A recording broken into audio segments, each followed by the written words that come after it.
Hi, this is Derek Jordan. Welcome to the World Fusion Show, where we bring you the leading innovators in world fusion music. Today, my guest is Glen Velez, who is a master frame drummer, percussionist, and composer. And Glen has worked with many people over the years, but is also currently playing with one of my very favorite groups, Trio Globo. Welcome, Glen Velez, to the World Fusion Show. Thank you. Glad to be here. So glad that you could join us today. It's really an incredible pleasure to have you and speak to you today. So you grew up in Dallas, Texas, and had a musical family. Your dad was a trumpet player, and your uncle was a professional drummer also. And so you were surrounded by music. And so very early you got into drumming. So tell me a little bit about what that was like growing up. Well, I used to see my father and his brother play in various bands around Dallas when I was a little kid, and I just was always attracted to the drums. So since my uncle was a drummer, I would kind of stand behind him and just watch what he did. And, you know, he always kept his glass of whiskey on his hi-hat. So I was learning the ropes. Yeah. So, you know, it was just, it was a natural progression for him to start giving me some lessons on the drums. Mm-hmm. And then I just kept on going. That was when I started when I was about 7 or so, and started on the drum pad, etc. Sure. But you also, in high school, you got into vibes, marimba, timpani, you played with the orchestra. So you had a much broader musical background. Yeah, both my father and my uncle were aware that their kind of worldview was limited in terms of them just playing lounge music or big band music, or everything was around jazz kind of styles. So they understood that I wanted to, you know, have a broader education. So they immediately sent me to the various teachers in Dallas who could teach me about the marimba and about classical music, get me more into reading and timpani, etc. Yeah, that's so great. Of course, it's wonderful and the experience of playing with an orchestra is very different than with a jazz group, of course. Of course, yeah.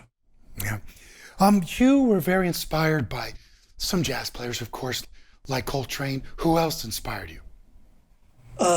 Well, you know, I was also listening to a lot of pop music, so I loved Jimi Hendrix, and I loved Cream, and those kind of groups that allowed for more instrumental virtuosity and exploration. So both of those guys I would listen to. I even went to see Jimi Hendrix when he came to Dallas, and that was in 1966, I think, something like that. Right.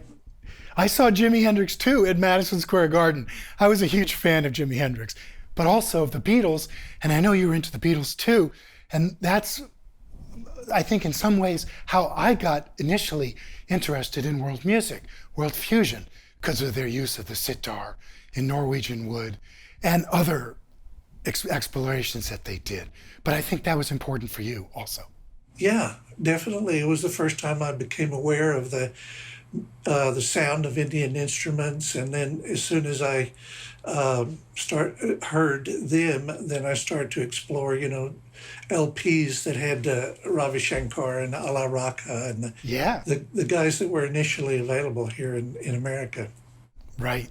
So you are a frame drummer, but you play a lot of percussion, but frame drum is really your main instrument, and tambourine, so it could have jingles or it might not have jingles. But I wanted you to talk about your attraction to this instrument and the simplicity of the instrument. Yes, I think that's it took me a while to understand that the the size of most frame drums are smaller because I had been dealing up to that point with drum set and marimbas and timpani, all these very large instruments. And the idea that you could do a lot with something very small was just intriguing to me Mm. from the very beginning. And also the idea that it's a very simple instrument. It's just a hoop of some kind of frame with a Yeah. skin on it. So, I mean, you can't get much more simple than that. And a lot depends on your own ingenuity. And of course, this has a long history, so there are many traditions that have been exploring the possibilities with frame drum for many thousands of years. So there's a lot of availability of the techniques, finding out about the different ways of playing. And of course, when I started, living in New York City. I was able to find teachers from South India, teachers from the Arabic world, teachers from South Italy, Brazil, all these places where tambourine and frame drum were popular. So even though there wasn't a unified way of playing them, there was still all these individualistic styles and techniques. Oh, yeah. That's great. Actually, and one thing I have to say, it sure beats carrying a drum set around everywhere you go, having a frame drum, Yes. right? It's a lot more portable. We're going to go to our first video right now, which really demonstrates your really wonderful technique and expression on the solo, as a soloist on the frame drum. Let's just go to that right now and watch this. It's beautiful.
All right, and we are back with Glen Velez.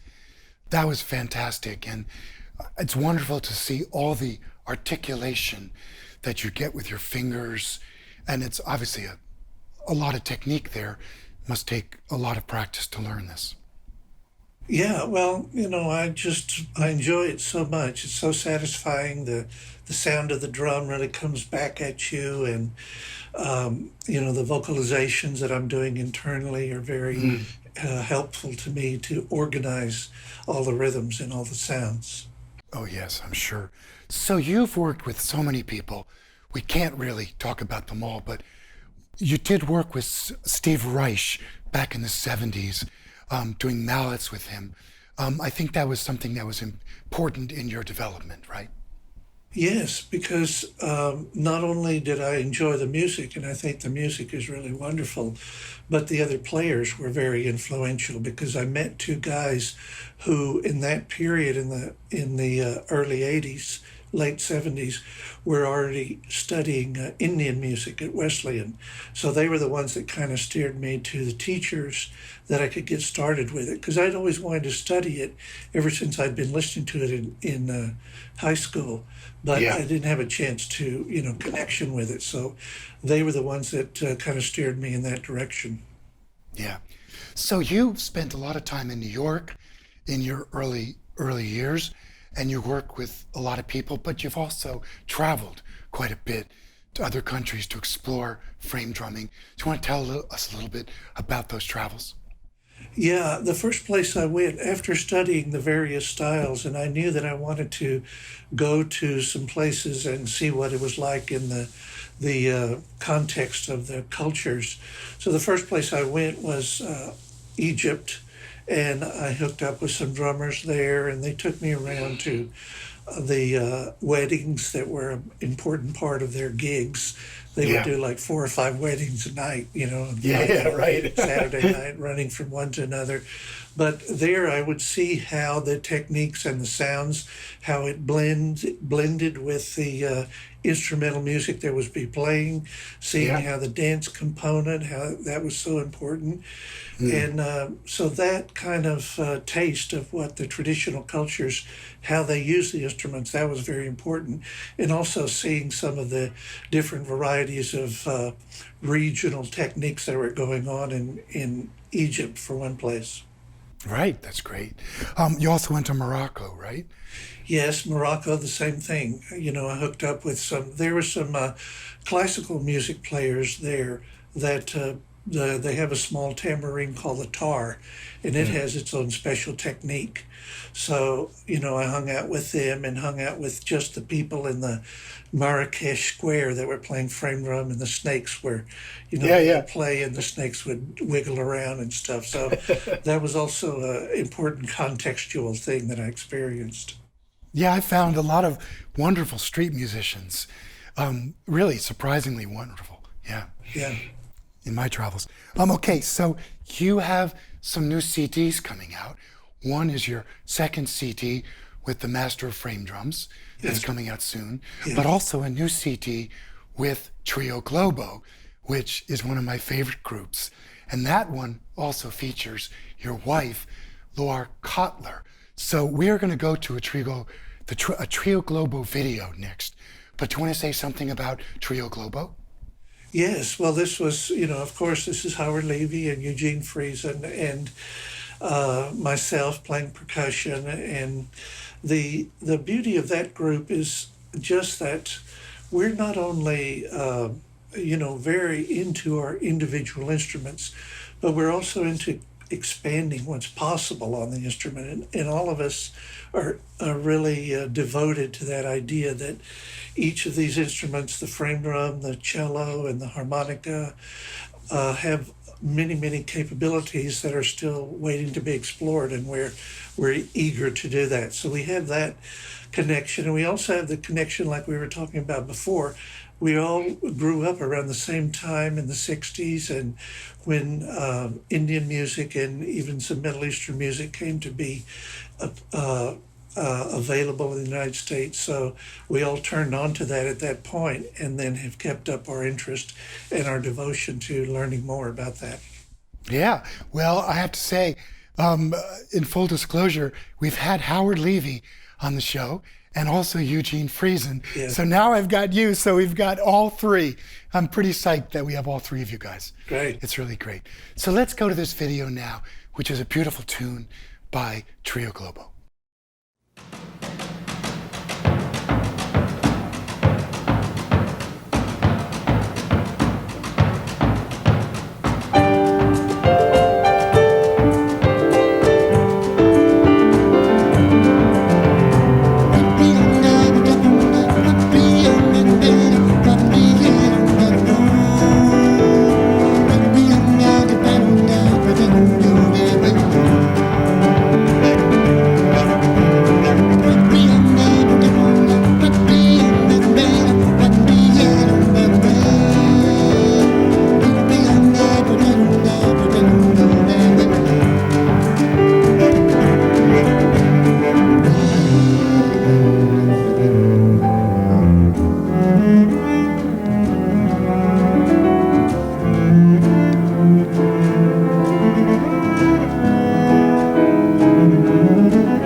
are back with Glen Velez.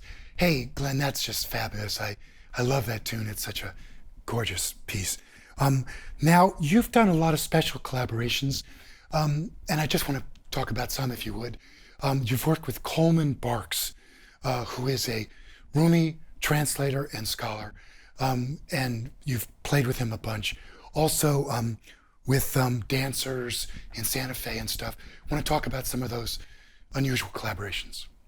Yes, well, the work with Coleman Barks has been really wonderful. He's a very unusual and musical reciter of these poems that he's translated.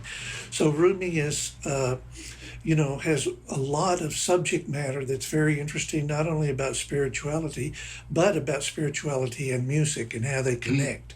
And Coleman is from Georgia, so he has this fantastic Georgia Southern accent, and he's reciting this Persian poetry, and he does it in a very unique way that's very musical in the sense that he will repeat certain phrases and respond to what's going on in the musical accompaniment, which is all improvised. We are just improvising underneath him.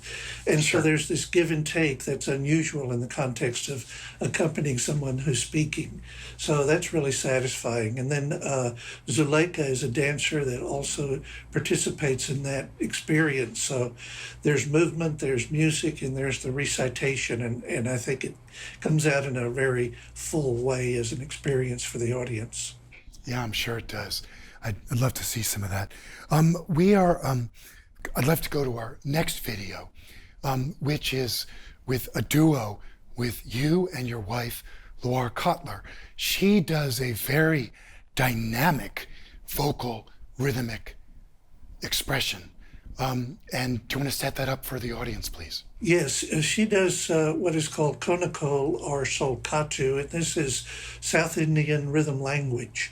And this is used by the drummers and the dancers and the musicians of South India to organize their rhythm and have a vocal expression of what the rhythm is. So it's a very extensive training that goes into this, and of course it's a lifelong study. And we're focused on how do we use this in the context of the original music that we do, and also insert it into various kinds of Western music. So that's what this is all about. All right, let's check this video right now. Tongu tatadin, dina tongu tatadin. Tongu tatadin, dina tongu tatadin.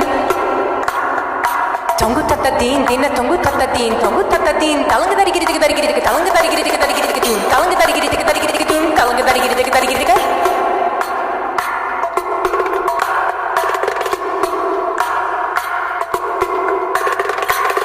Din tadin tadin tadin tadin tadin tatakiri dik tadin dik tadin tadin tadin tadin tadin tadin tatakiri dik dong giridum tadin tadin tadin tadin tadin tadin tatakiri dik tadin dik tadin tadin tatakiri dik tadin dik tadin tadin tatakiri dik dong giridum tadin tadin tatakiri dik dong giridum tatakiri dik tadin dik tatakiri dik dong giridum tatakiri dik tadin dik tatakiri dik dong giridum tatakiri dik tadin dik tatakiri dik tadin dik ta.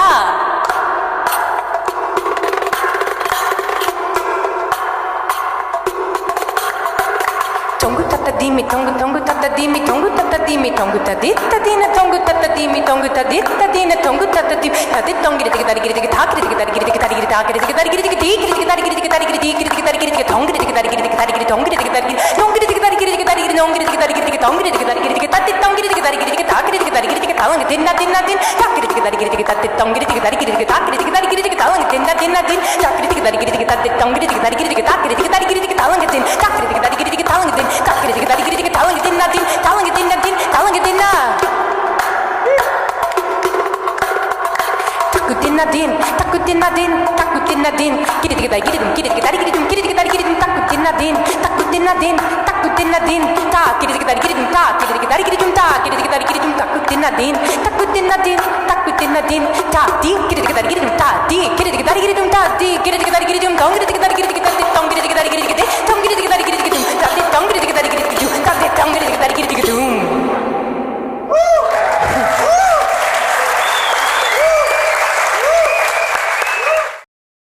All right, hey, that is just fabulous, really great stuff.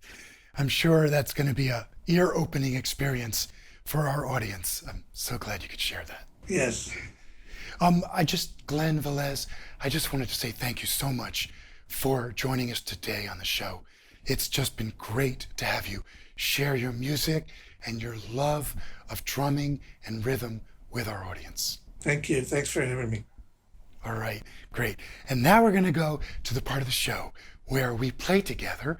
And this is just a fun part, really a great challenge for me always. I'm sure I'm going to be greatly challenged by working with you. But hey, that's why we do this, right? Anyway, lots of fun. Thanks again. All right. Okay, hey, this is Derek Jordan. Thank you for joining us today on the World Fusion Show. It's been great to have you. We have lots more great musicians coming up. And please, subscribe to us on YouTube, go to our Facebook page, like us, share the episodes that you love with your friends, and help us spread world fusion music far and wide. And remember, think globally, listen locally, and support independent music.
Thank you.